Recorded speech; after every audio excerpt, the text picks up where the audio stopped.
已经分配好各自管辖的地盘。 하나님의 뜻이라고 이 새끼야. 안녕하세요. 남미의 마약왕 조봉행 팬입니다. 좋아요와 구독 부탁드립니다. 한창 넷플릭스에서 핫한 드라마 수리남의 실제 주인공 조봉행을 알아보겠습니다. 1952년생으로 선박의 냉동수리 기사로 일하며 여러 나라를 두루 다녔던 조봉행은 1980년대 남미 브라질 옆의 수리남이란 나라에서 8년을 체류하다 귀국한 뒤 빌라 건축을 미끼로 10억여 원을 가로채다 수배되자 자신에게 익숙한 나라인 수리남으로 도피 1995년 수리남 국적을 취득하고 타고난 사기 기질의 명석한 잔머리를 이용하여 어업공장 등에는 싸게 면세유가 제공된다는 사실을 알아내고는 명목상 생선 가공 공장을 차린 뒤 자신의 공장에 제공되는 면세유는 물론 이웃 공장들의 면세유까지 밀매매했지만 큰돈이 되지 않자 사람들, 특히 중국인과 아시아인들을 자신의 공장에 취업시킨 뒤 미국과 유럽 등지로 밀입국시키는 일까지 하게 됩니다. 하지만 유가 상승과 단속 강화로 하던 일들이 어려워지자 평소 안면에 있던 마약 조직원을 이용하여 남미 최대 마약 조직인 칼리 카르텔과 손잡고 본격적으로 마약 사업에 뛰어들었습니다. 인구 58만 명 정도인 이 작고 부패한 나라에서 조봉행은 마약으로 번 돈을 이용하여 군과 경찰, 수리남 고위층은 물론 심지어 대통령까지도 매수하여 두터운 인해 네트워크를 구축해 놓았습니다.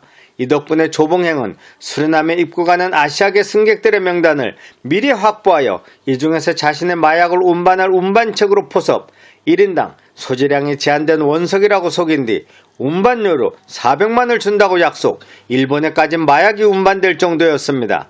대학생과 관광객, 심지어 가정주부까지 이 마약으로 운반하다 외국 공항에서 체포되어 구금되는 일까지 생기고 더구나 2007년에는 한국으로 무려 1조 원가량의 대규모 마약을 뿌릴 계획을 세우자 더 이상 조봉행의 악행을 두고 볼 수 없었던 한국의 경찰과 국정원은 미국과 브라질 등과 공조하여 이 마약왕 조봉행을 검거하기로 하였습니다. 하지만 인구가 불과 60만 명도 되지 않는 이 작은 나라 수리남에서 군경은 물론 대통령의 비호까지 받는 이 마약왕을 체포하는 일은 결코 쉬운 일이 아니었습니다. 더구나 미국의 마약 단속반의 DEA조차 유혈 충돌이 생길 것을 우려하여 수리남 현지에서의 조봉행 검거에 난색을 표시하자 국정원의 계획은 벽에 부딪히게 되었습니다.